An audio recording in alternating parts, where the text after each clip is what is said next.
اللہم صلی علی محمد وعلی آلہ وصحبہ وسلم۔ اللہم صلی علی محمد وعلی آلہ وصحبہ وسلم۔ نحمده ونصلي ونسلم على رسوله الكريم، اما بعد، اعوذ بالله من الشيطان الرجيم، بسم الله الرحمن الرحيم، قل يا عبادي الذين اسرفوا على انفسهم لا تقنطوا من رحمة الله ان الله يغفر الذنوب جميعا انه هو الغفور الرحيم۔ صدق الله مولانا العظيم۔ ان اللہ وملائکتہ یصلون علی النبی یا ایہا الذین آمنوا صلوا علیہ وسلموا تسلیما۔ اللہم صلی علی سیدنا و مولانا محمد وعلی آل سیدنا و مولانا محمد وبارک وسلم وصلی علیہ۔ الصلاة والسلام علیک یا سیدی یا رسول اللہ وعلی آلک و اصحابک یا سیدی یا حبیب اللہ۔ بعد از حمد و صلاۃ، لائق سر تکریم سامعین و ناظرین، آج میں نے ضروری سمجھا کہ شب برات، شب مغفرت، شب رحمت اور شب بخشش کے موقع پر اپنے سامعین و ناظرین کے ساتھ کسی بھی حوالے سے مخاطب ہو سکوں، تو میں نے آپ دوستوں کو اس موقع پر چند باتیں سنانے کے لیے اپنے فیس بک پیج کا سہارا لیا ہے۔ مجھے امید ہے کہ آپ سب خیریت سے ہوں گے اور اس وقت آپ شب برات کی خصوصی عبادات کے لیے یقیناً تیاری کے مرحلے میں ہوں گے اور آپ نے بہت ساری عبادات سے آغاز کر بھی دیا ہوگا۔ حاضرین محترم، میں سمجھتا ہوں کہ موجودہ حالات میں جبکہ ہر طرف ایک افراتفری اور ایک پریشانی اور ہو کا عالم ہے اور ایک وبائی مرض نے ہر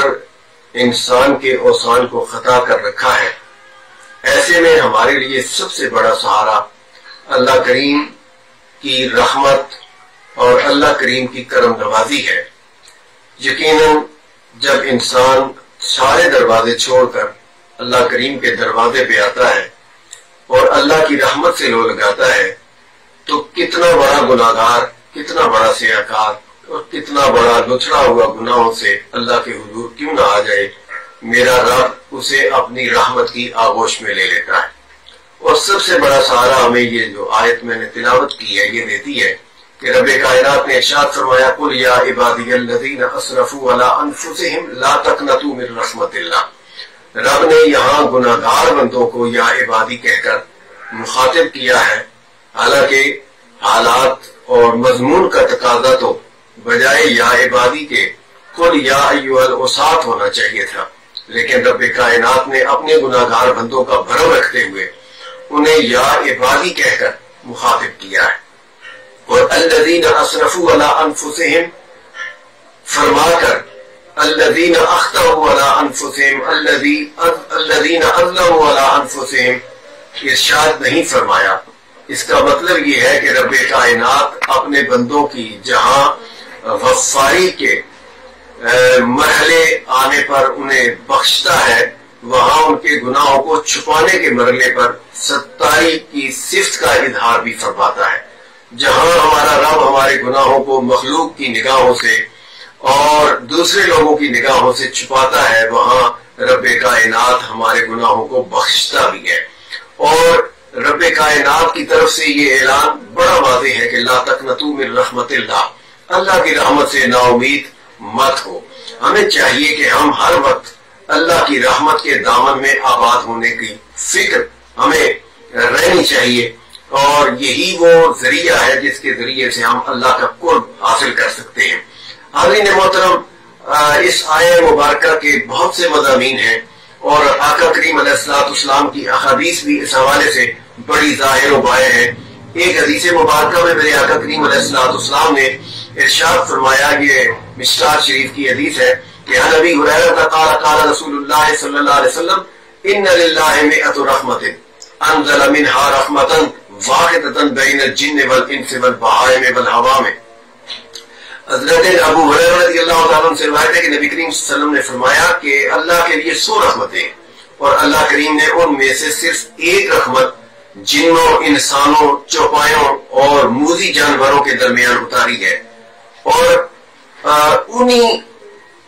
ان تمام جانوروں، ان تمام جنوں، انسانوں اور تمام بہائم اور عوام کے اندر جو محبت اور پیار اور اخوت اور ایک دوسرے کے ساتھ تعلق کا جو رشتہ ہے اس ایک رحمت کی وجہ سے یقیناً قائم ہے۔ لیکن اب سوال تو یہ پیدا ہوتا ہے، اور حدیث کے آگے کے الفاظ ہیں کہ سرکار دو عالم صلی اللہ علیہ وسلم نے ارشاد فرمایا کہ اللہ کریم نے ایک رحمت تو اتار دی، وَأَخَّرَ اللَّهُ 99 رحمتاً، اور اللہ کریم نے 99 رحمتیں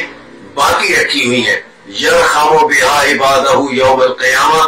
اس ایک رحمت کی وجہ سے اللہ کریم اپنے بندوں پر قیامت والے دن رحم فرمائے گا۔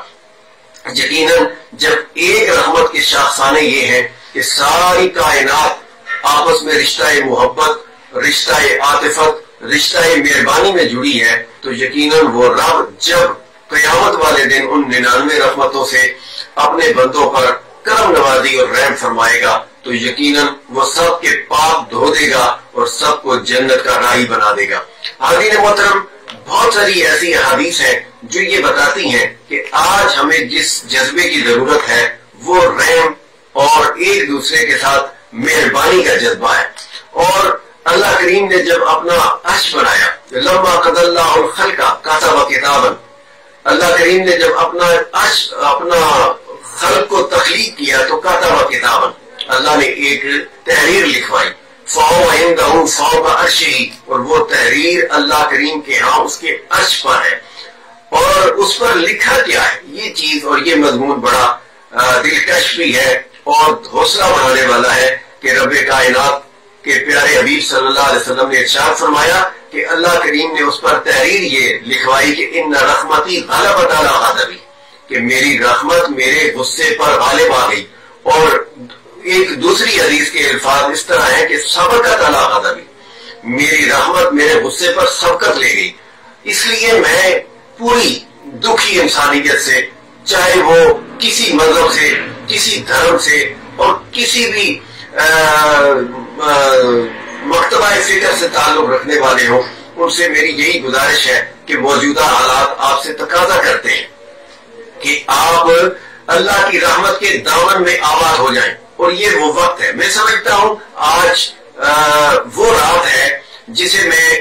انسانیت کے لیے ان مشکل حالات میں یو ٹرن کا نام دوں گا کہ اللہ نے ان مشکل حالات میں آپ کو شب برات اور شب نجات عطا فرما دی ہے۔ آپ سے گزارش ہے کہ آج کی رات اپنے رب کے حضور گڑ گڑائیں، اپنے رب کے حضور آؤزاریہ کریں، اپنے رب سے اپنے گناہوں کی معافی مانگے۔ میرا رب اپنے تمہارے معافی مانگنے سے تمام قسم کے گناہوں کو معاف فرما دے گا۔ حاضرین محترم، بہت ساری ایسی باتیں ہیں، میں سمجھتا ہوں اس وقت انسانیت پریشان ہے۔ یہ صرف کرونا وائرس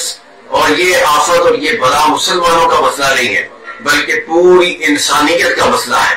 اور انسانیت کو اس مسئلے سے نمٹنے کے لیے اللہ کے حضور گڑ گڑانے کی ضرورت ہے۔ مجھے ایک تاریخ کا واقعہ یاد آ رہا ہے اور میں وہ آپ کو سنانا ضروری سمجھتا ہوں کہ خلیفہ ہارون الرشید جو عباسی خلفاء میں سے 5واں خلیفہ ہے اور اس نے بڑی شہرت حاصل کی ہے، اس کے زمانے میں قحط پڑ گیا اور پوری مملکت کو اس نے اپنی لپیٹ میں لے لیا۔ خلیفہ نے اپنی اوقات، اپنی حیثیت، اپنی بساط کے مطابق پوری مملکت کے اندر راشن تقسیم کروایا، لنگر خانے چلا دیے، لیکن قحط کی یہ صورت کسی صورت ختم ہونے کو نہیں آ رہی تھی۔ انتہائی پریشان تھا، ایک رات اسے نیند نہیں آ رہی تھی۔ اس نے اپنے وزیر اور اپنے استاد یحییٰ بن خالد کو بلایا اور کہا کہ مجھے کوئی ایسی بات سناؤ کہ مجھے میری جان حلق میں اٹکے جا رہی ہے اور مجھے نیند نہیں آ رہی تاکہ میں سکون سے سو جاؤں. تو یحییٰ بن خالد جو اس کا بنیادی طور پر تربیت کرنے والا استاد تھا، اس نے موقع غنیمت سمجھتے ہوئے اس نے کہا کہ میں نے سابقہ انبیاء کے واقعات میں سے ایک واقعہ پڑھا ہے کہ ایک جنگل میں ایک شیر رہتا تھا اور وہاں ایک بندریا تھی،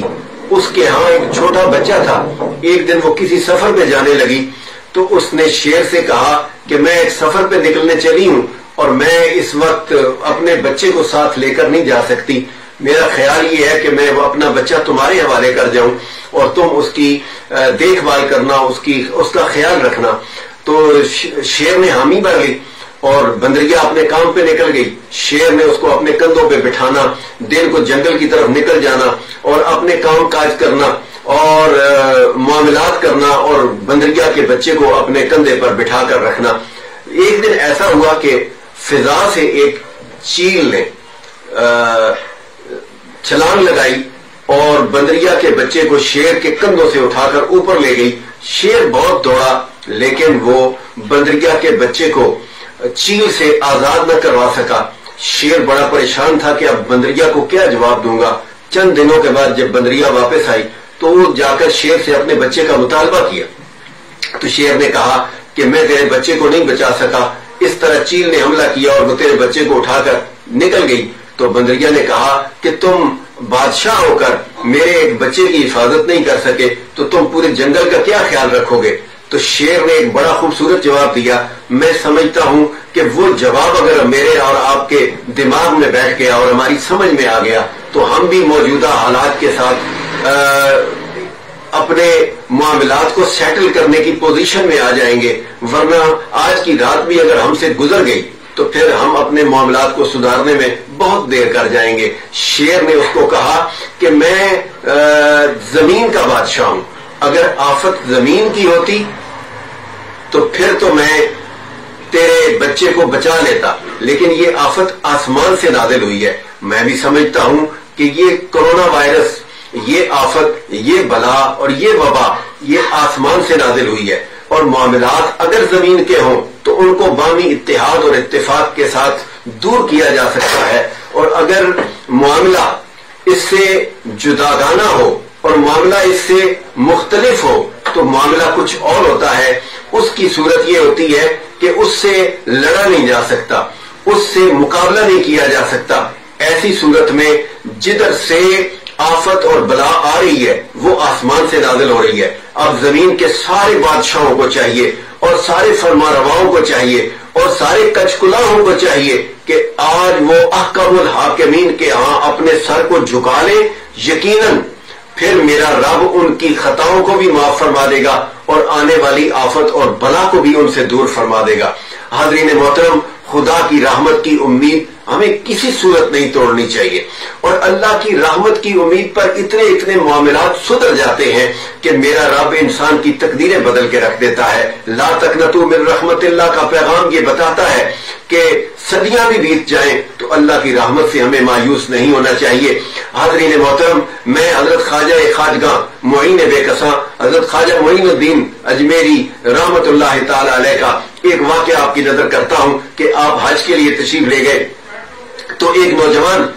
حج کے تمام مقامات پر لبیک اللہم لبیک پکارتا ہوا نظر آتا، پر ہر دفعہ عاطف غیبی سے آواز آتی لا لبیک لا لبیک، تو حاضر نہیں ہے، تیری حاضری قبول نہیں ہے. وہ روئے جا رہا تھا، لبیک اللہم لبیک کہے جا رہا تھا. حضرت خواجہ خواجگان فرماتے ہیں کہ میں نے اس سے کہا کہ یہ نوجوان تجھے غیبی آواز نہیں آ رہی کہ تو لبیک لبیک کہے جا رہا ہے اور تیری حاضری کو نامنظور کیا جا رہا ہے؟ اس نے کہا آواز تو مجھے آتی ہے، تو پھر تو یہ لبیک لبیک کہنا چھوڑ کیوں نہیں دیتا؟ اس نے کہا کہ بابا جی حضرت خواجہ صاحب مجھے کوئی اور دروازہ بتا دے کہ جس دروازے پر جا کر میں آواز لگاؤں اور مجھے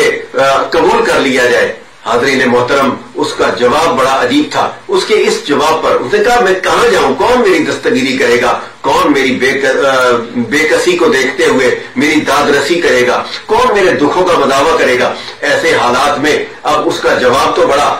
جینون تھا. حضرت خواجہ خواجگان رحمت اللہ تعالی علیہ نے جب اس کا یہ جواب سنا تو آپ کی آنکھوں سے آنسو روا ہو گئے. انہوں نے کہا کہ آپ مجھے آج سن رہے ہیں، میں تو پچھلے 23 سال سے آ رہا ہوں، یہ میرا 24واں حج ہے. میں ہر دفعہ آ کر کہتا ہوں لبیک اللہم لبیک، اور ہر دفعہ میری حاضری نامنظور ہوتی ہے، پھر بھی میں اسی دروازے پہ آ جاتا ہوں. جب آپ نے دیکھا کہ اس کے تو 23 سال ہو گئے تو انہوں نے سوچا کہ میں اس کے لیے اللہ کے حضور دعا کیوں نہ کر دوں. آپ کی آنکھوں سے آنسو جاری ہیں. آپ نے جب ہاتھ اٹھائے تو عاطف غیبی سے پھر آواز آ گئی، اور آواز آئی کہ اے معین الدین، تو میرے اور میرے بندے کے درمیان نہ آ، تو ہٹ جا، اور میں جانوں اور میرا بندہ جانے. میں جانتا ہوں یہ 23 سال سے یہاں آ رہا ہے، لیکن میں سمجھتا ہوں کہ اگر میں کہہ دوں کہ میں حاضر ہوں اور تیری حاضری قبول ہوگی، خدا جانے کی اگلی دفعہ آئے یا نہ آئے. اور مجھے اس کی یہ ادا اتنی پسند ہے کہ ایک بات سن لو کہ پچھلے 23 سال سے جن جن لوگوں کا میں حج قبول کر رہا ہوں وہ اس بندے کی لبیک کہنے کی وجہ سے قبول کر رہا ہوں. اس لیے ہمیں کسی بھی صورت میں اللہ کی رحمت کی امید کو توڑنا نہیں چاہیے. ہمیں اللہ کی رحمت پر مکمل اور کامل امید رکھ کر آج کی رات بھی اللہ کے حضور گڑ گڑانا چاہیے، نوافل پڑھنے چاہیے، تسبیحات و تحمیدات کے اندر، اور حضور اکرم صلی اللہ علیہ وسلم پر درود و سلام کے اندر اپنی یہ رات بسر کرنی چاہیے تاکہ ہم اللہ کے حضور سرخرو ہو سکے. میں پوری ملت کے لیے، پوری انسانیت کے لیے دعا گو ہوں کہ اللہ کریم ہمیں اس موقع پر اپنے حضور گڑ گڑانے کی اور اپنے حضور سر جھکانے کی توفیق عطا فرمائے. حاضرین محترم، میں اپنے تمام ویور سے، اپنے تمام چاہنے والوں سے، اپنے تمام فالوور سے، اپنے تمام فرینڈز سے اور اپنے تمام کرم فرماؤں سے گزارش کروں گا کہ آج کی رات کو کسی صورت ضائع نہ کرنا. آج کے موقع کو آپ نے اویل کرنا ہے اور اللہ کے حضور گڑ گڑانا ہے. حاضرین محترم، میں ایک خصوصی طور پر آپ سے یہ بھی اپیل کرنا چاہوں گا کہ ہماری مادر علمی جامعہ رضویہ انوار العلوم واکنٹ ایک عظیم ہمارا مرکز اور ایک ہماری درسگاہ ہے، اور آج یقیناً ہماری وہ شب برات ہے کہ جس موقع پر ہم حضور مفکر ملت اسلامیہ حضرت قبلہ پیر عبد القادر رحمت اللہ تعالی علیہ کے ظاہری سایہ عاطفت سے محروم ہو چکے ہیں. میں آپ سب سے یہ بھی گزارش کروں گا کہ آپ جہاں اپنے لیے دعا کریں گے، اپنے اعزاء و اقارب کے لیے دعا کریں گے، اپنے حالات کے لیے، اپنے معاملات کے لیے دعا کریں گے، وہاں آپ نے یقیناً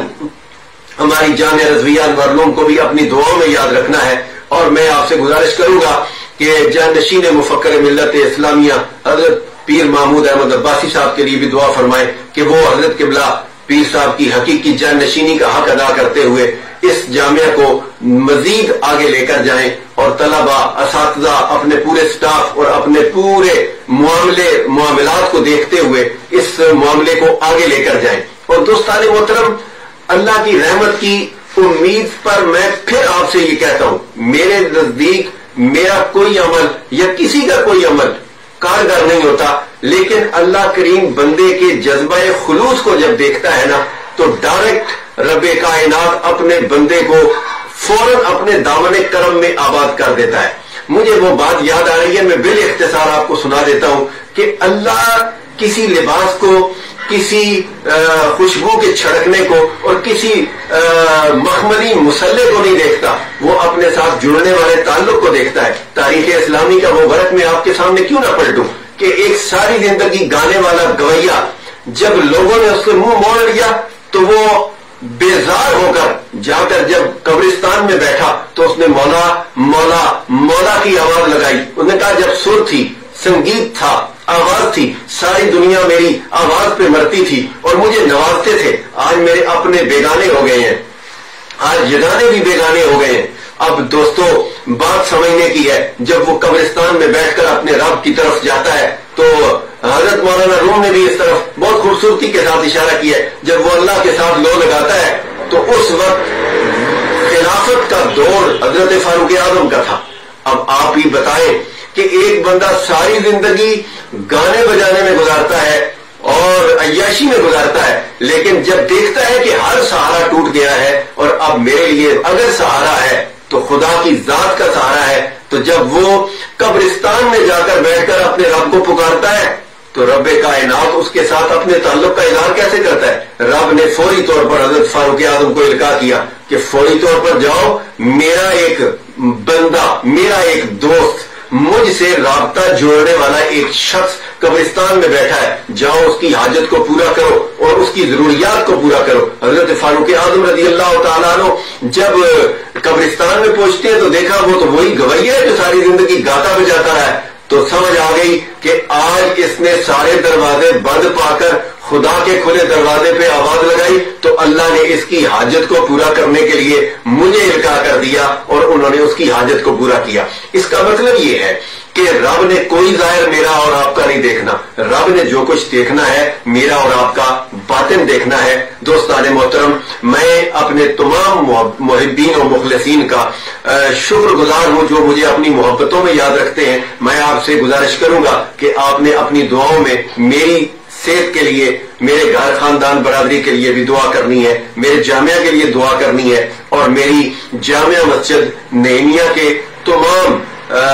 نمازیان، تمام منتظمین، تمام معاونین کے لیے بھی خصوصی دعا کرنی ہے، اور جو جو میری اس آواز کو سن رہے ہیں ان سے بھی میں گزارش کروں گا، چاہے وہ میرے محبین و مخلصین میں ہیں، نمازیان میں ہیں، معاونین میں ہیں یا منتظمین میں ہیں، میں ان سے بھی گزارش کروں گا آپ مجھے اپنی دعاؤں میں یاد رکھیں، میں انشاءاللہ آپ کو اپنی دعاؤں میں یاد رکھوں گا۔ اللہ میرا آپ سب کا حامی و ناصر ہو، مجھے کملی والے کے صدقے زندگی میں مزید سرخرویاں عطا فرمائے، اور آپ کو بھی اللہ اپنے دامن کرم میں آباد فرمائے۔ وما علینا الا البلاغ المبین۔